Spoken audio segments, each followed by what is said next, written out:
dare I say, looks more attractive now than she did when she was in her 20s, Carol Vorderman. You're not old enough to remember.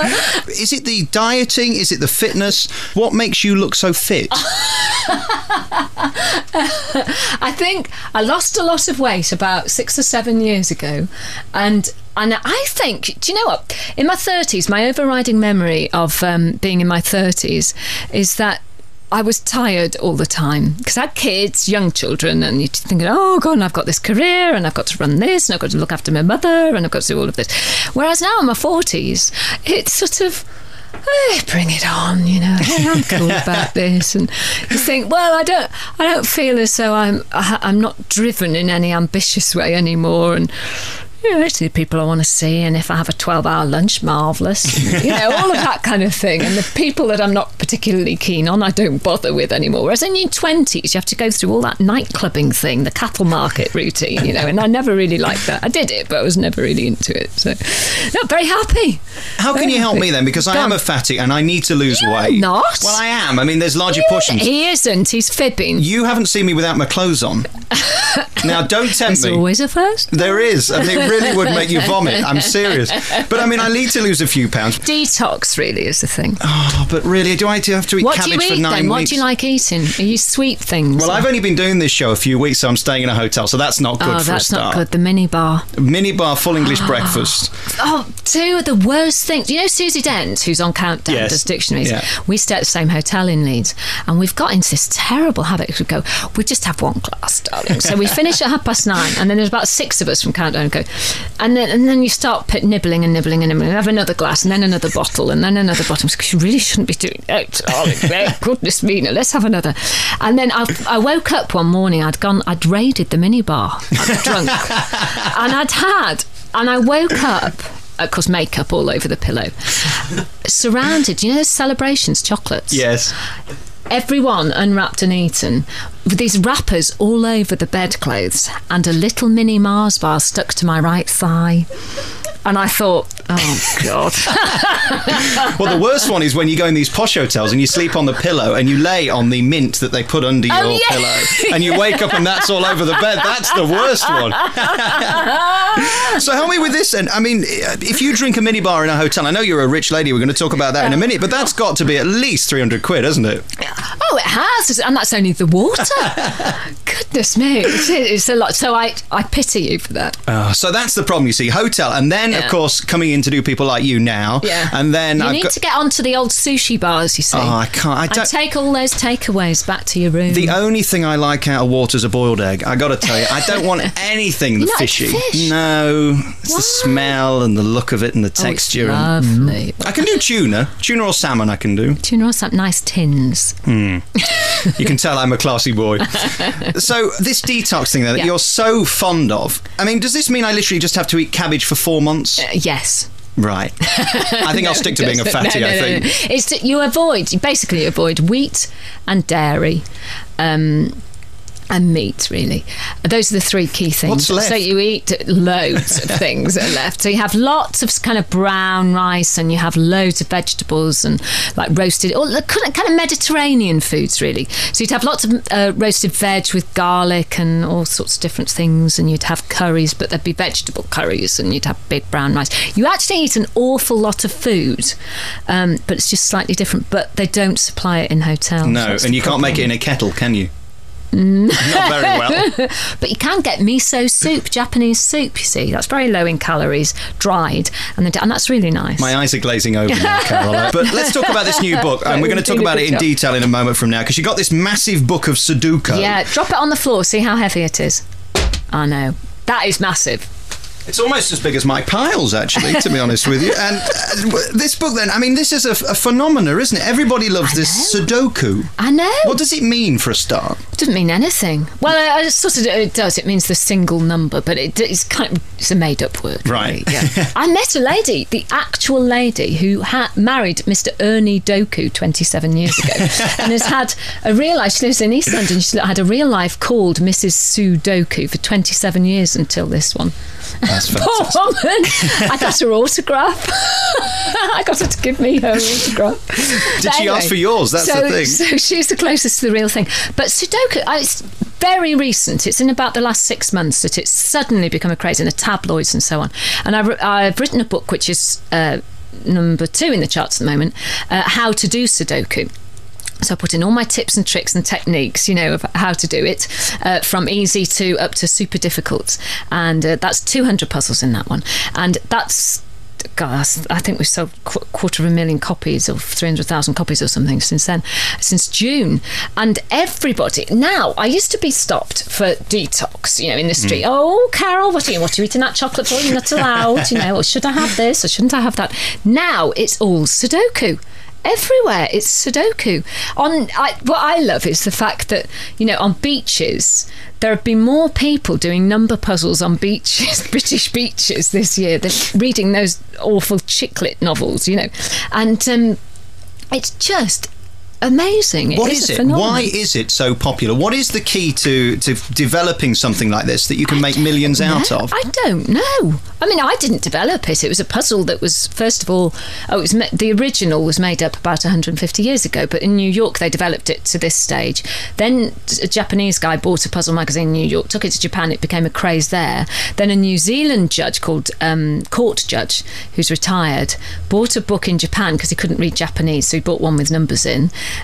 Took it to the Times newspaper, and that's where it started. Only kind of November time it started in the Times, and so but it has absolutely exploded. On my way here, I was telling you, it's in a taxi, first taxi to somewhere I was going.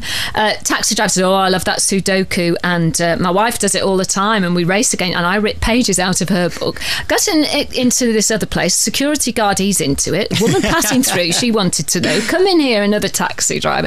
I mean, everybody at all levels. Thickos like me can have a go. Even. Well, I'm not sure about that. No, do you know, it'd keep you happy, wouldn't it? Keep you happy in your room at night. I'm going off you. I've got plenty of things to do in my room at night. Don't worry about that. We're here today with Carol Vorderman. It's the Late Night Revolution at Capital Gold. We'll take a piece of music and we'll be back to talk about Countdown and your career and more about that little body of yours.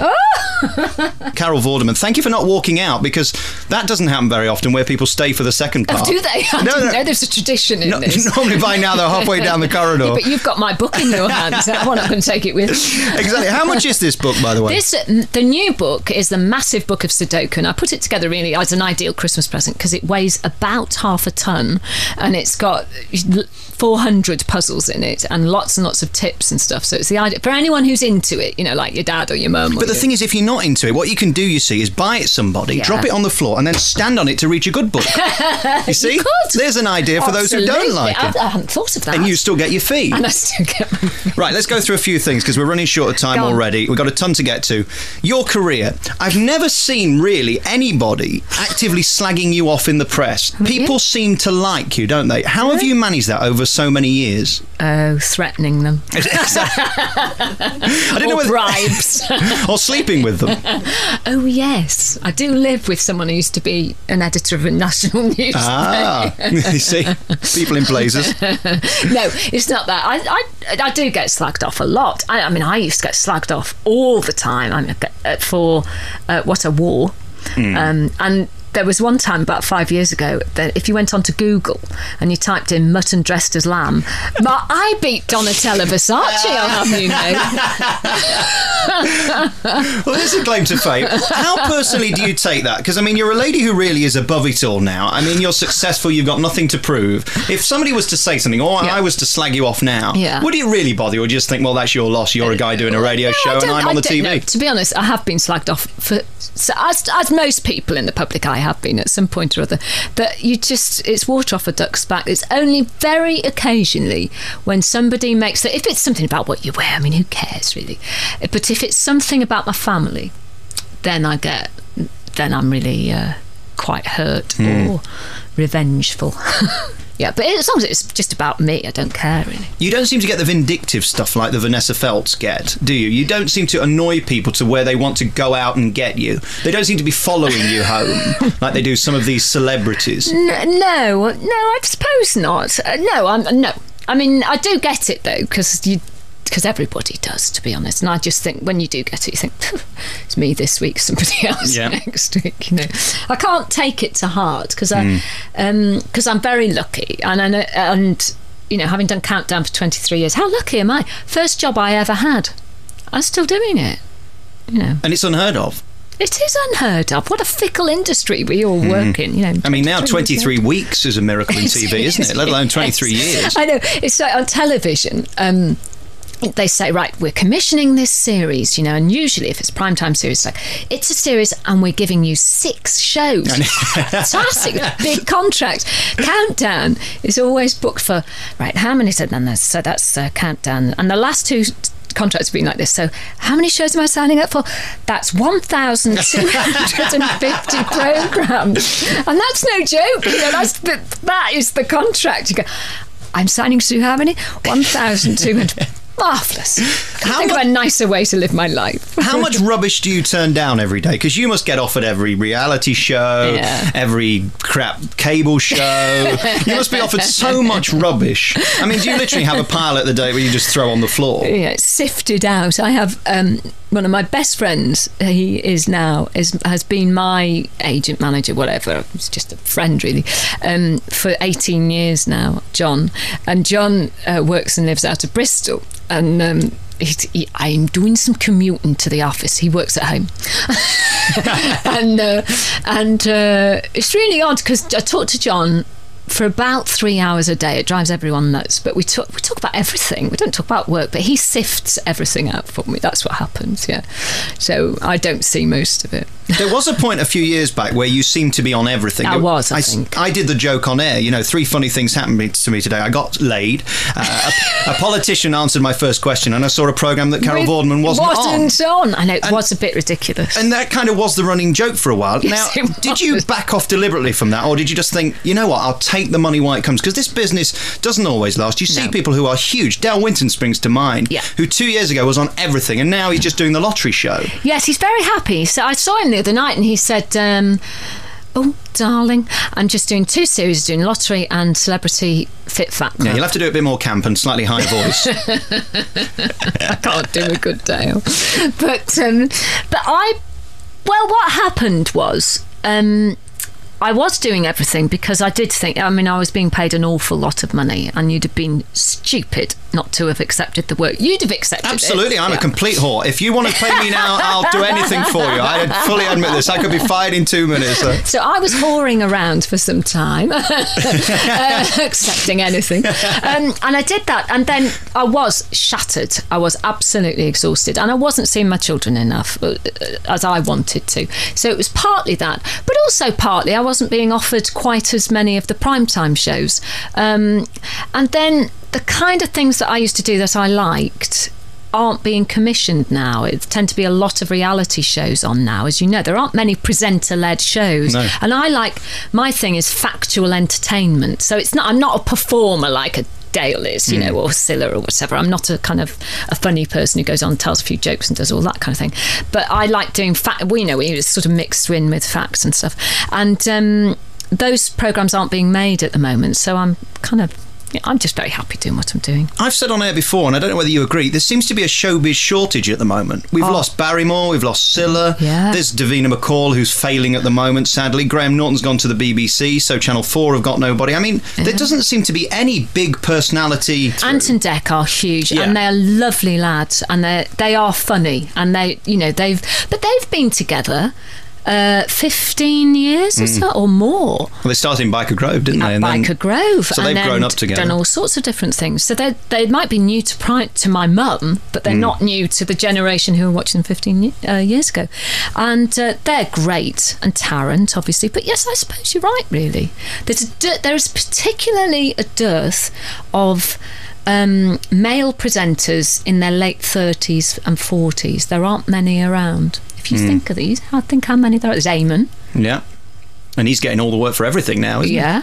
There aren't many, though. No, there really aren't. No. You're right. I mean, there's just very little around. I suppose that's good for you in one way, because it means you could get more. But do you now just want to back off and you're happy just to talk to the likes of me and then do your countdown and that's it? Yeah. You're easily pleased, aren't you? I am. We'll take another piece of music and then we've got to talk countdown. I mean, this is a thing that I think you're most famous for. Yeah, yes. And it must have been shown around the world. Proud of. Of course. And why wouldn't you be? It is one of the most successful programmes in the world ever. It's certainly beyond the longest. And of course, this year we lost Richard, who... in a way was mocked by many but loved by all, wasn't he? Yeah. And that's so rare that people kind of knew that he didn't take himself too seriously and that he could laugh at himself, so we were okay to laugh at him. Absolutely. And because as you know, obviously you've seen Countdown many times over the years, but he we had running jokes between us, like Countdown was on 23 years, never won a single, can I swear at this? Yeah, time? Go on. Bloody award. And I'll do one worse than that. There must be a bigger word than that. And never won a single thing. And we used to laugh and laugh. And we were always nominated for the National TV Awards, the big one at Albert Hall, and we'd turn up and we'd go, and we'd be sitting next to the bill, between the bill and Brookside, and we'd go, oh, loser's corner again, and all of this. And we always found these things, I don't think it's a northern thing, but really, really funny. But because, we knew that we loved each other. And when I say we, I'm talking about the Countdown team. We were very strong together. And so anything that was a sort of a down, we turned into an up between us. And I think it has a lovely spirit about it, Countdown. And we know that we've been mocked and... just on kind of sketch shows and stuff, but we just love it because it's just Countdown. And Richard always used to say, if it was commissioned now, it would never get past the commissioning editor. But here's a little game show, and we have these lino tiles. This old bird in a mid-40s doles out. Then you have a clock, and nothing happens for 30 seconds. And then you have a host who's kind of getting on a little bit and tells his really, really very unfunny jokes. And then you have you do sums, and then you do some sums, and then you do another little bit of a word, and that's it really, and that's 45 minutes, please. Can we have a contract? Get lost, they say. But if you said we've got 10 people who are quite thick who we're going to put in a house for 4 months and do nothing, then they'd say yes. Yes. Then everything would be all right. Then everything would be all right. The dilemma I have with this, Carol, I'll be perfectly honest with you, I don't know who can replace Richard Whiteley. I think there's only one person. I said to you in the corridor, I think you were the one that I would have liked to have seen take the show and carry it on, because you are Countdown. You're Mrs. Countdown. He was Mr. Countdown. He was Mr. Countdown. Now, anybody who comes in, they're just going to look and think, Richard's not there with his daft ties and silly jokes. No, but I've thought and thought, as you can imagine, I have thought and thought and thought and thought about it. And I've also read hundreds of thousands of emails, and at first we were all shocked and said that's it really, it can't go on and so on. But then after a few weeks, when we're still shocked, but you think differently and you remember things then. And our viewers who had written in originally and said something and wrote again 3 weeks later and said, actually, we think we miss it, and we miss him, and we will always miss him, and but it should go on because it's a tribute to him. And if it didn't go on, then somehow Richard's memory would be lost far faster than if it carries on, because, and I know you believe me, it will go on as a tribute to him and with the greatest of respect and love for him. And if any programme's going to do that, it's Countdown. Mr. Whiteley, old Dick, King Dick, will never be forgotten if we can help it. You can't remember that poem about Dick, can you, that he wrote? I saw it the other day. I should have brought it in. What was it? There's Dick Turpin and there's Dick... that right, one, isn't it? Yeah. There's... I can't remember. There's I should write it out. That we look up. But yes, the one that we love. That's you, Richard. You're the greatest dick of all. That's right. Oh, he loved that poem. How he loved it. I mean, it was just silly schoolboy humour, but the old ladies loved it, the students loved it, and all those in between loved it. And I think the reason being is because, like yourself, it's just being real. You don't feel like you're watching a performer. You're just watching two guys who happen to be on the TV doing a quiz show. Yeah, that's right. And you do play... You can't just watch Countdown. You have to play it, don't you? Absolutely. And it's a lovely pace, and it's very gentle. And whoever, because the decision has not been made yet, and will be made shortly, and there are a number of names. Will you be a big part in that decision? Yes, and it will have to be someone who loves the programme. Of that, there's no question. So, and if they love the programme, then they will have respect for Richard and everything that he did. And everyone who works on it, we're all part of the Countdown family, and I think it's right that it carries on now. I have to think that the other way round. What happened if I had passed away? An accident or something. What would have happened? And I think I would have wanted it eventually to carry on, and it's been off air. It will have been off air for 3 months, and I think that's... Here's the question of the interview. Go on. If the tragedy happened and something happened to you tomorrow, who would you want to replace you? Who would I want to replace? Oh, I don't know. Jade Goody? Jordan? I don't know. Sharon Stone. Oh, there you go. And the similarities are obvious. Carol Vorderman, it's been a pleasure seeing you today. Thank you so much for coming in, and good luck with this new book. It's already a massive hit. We don't really need to promote it, but it's the massive book of Sudoku. Oh, yes. And it's got a ton of things in here that you can sit and play with. And $8.99. A whopping great big massive book. And as I say, if you like it, you'll love the book. If you don't like it, buy it for a partner who can use it to keep a door open. Either way, you get your fee. Multitasking book. Carol Vorderman, thank you so much for coming in today to Capital Gold. All right, Alex. The Alex Belfield In Conversation podcast with daisymedia.co.uk.